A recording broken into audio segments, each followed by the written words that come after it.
Saatnya episode terakhir dari jenis kemasan pangan. Untuk yang terakhir ini ada kaleng atau logam.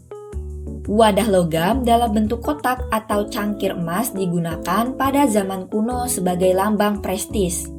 Teknik pengalengan makanan sebagai upaya pengawetan bahan pangan pertama kali dikembangkan pada tahun 1809, yaitu pada zaman pemerintahan Napoleon Bonaparte. Jadi, pengemasan dengan kaleng sudah dari zaman dahulu ya teman. Skuy, mari simak video ini sampai habis karena di video kali ini ilmu giziku akan membahas mengenai jenis kemasan pangan, kaleng atau logam. Sebelum itu jangan lupa klik like, subscribe, dan nyalakan notif loncengnya ya. Kemasan pangan kaleng merupakan jenis kemasan pangan yang sering digunakan terutama untuk pangan olahan atau siap saji. Keunggulan kemasan pangan kaleng antara lain mempunyai kekuatan mekanik besar, penghalang tinggi terhadap kontaminan karena kedap udara, toksisitas rendah, tahan kondisi ekstrim dan permukaan ideal untuk pelabelan.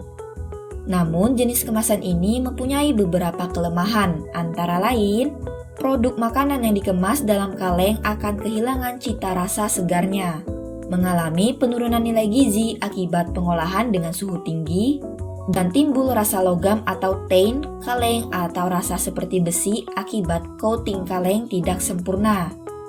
Faktor-faktor apa saja yang mempengaruhi migrasi bahan kimia dari kemasan pangan ke dalam pangan? Jumlah bahan kimia yang bermigrasi dari pengemas ke dalam pangan tergantung pada kerapatan, konsentrasi bahan tambahan dalam proses pembuatan, waktu kontak dengan pangan di dalamnya, struktur pangan, suhu, serta karakteristik fisiko-kimia lainnya. Bentuk kemasan dari bahan logam yang digunakan untuk bahan pangan yaitu bentuk kaleng tin plate, kaleng aluminium, dan bentuk aluminium foil. Kaleng tin plate banyak digunakan dalam industri makanan dan komponen utama untuk tutup botol atau jars. Tin plate harus diberi pelapis enamel untuk mencegah terjadinya kontak langsung antara kaleng dan bahan pangan. Kaleng aluminium banyak digunakan dalam industri minuman, pengalengan daging kornet, pengalengan ikan, dan berbagai jenis makanan lainnya. Aluminium foil banyak digunakan sebagai bagian dari kemasan bentuk kantong bersama-sama, atau dilaminasi dengan berbagai jenis plastik, dan banyak digunakan oleh industri makanan ringan, susu bubuk, dan sebagainya. Selain itu juga dapat digunakan untuk mengemas bahan makanan berlemak dan bahan makanan yang peka terhadap cahaya. Aluminium foil yang dikombinasikan dengan bahan kemasan lain akan menghasilkan kemasan baru yaitu retort pouch.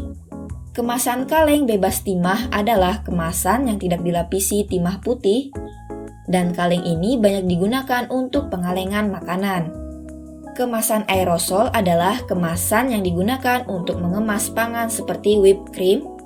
Composite can atau kemasan komposit adalah kemasan kaleng yang bahan utamanya adalah kertas kraft, mempunyai kelebihan bodi yang elastis dan tidak mudah penyok, antibakteri, anti karat, lebih ringan dan praktis, kedap air dan udara, ramah lingkungan, tampilan lebih menarik dengan label yang bervariasi, harga yang ekonomis dan lebih stabil.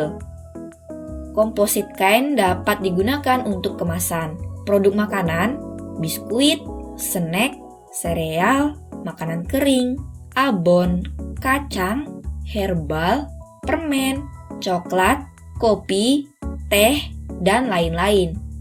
Oke guys, untuk pembahasan jenis kemasan pangan sampai di sini dulu ya. Untuk kamu masyarakat umum, mahasiswa gizi maupun yang sudah lulus dan kalian mempunyai produk pangan yang dipasarkan atau menjual makanan dan minuman, beberapa video tentang jenis-jenis kemasan pangan ini sangat bermanfaat bagi kalian untuk menentukan kemasan apa aja yang cocok sebagai wadah untuk produk makanan atau minuman kalian.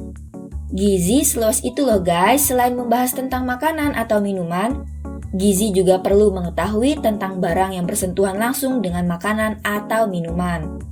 Tetap jaga kesehatan dengan menjalankan pola hidup gizi seimbang, karena kesehatan itu dimulai dari gizi. Saya Syifa Pervitasuri dari Ilmu Giziku. Sampai jumpa.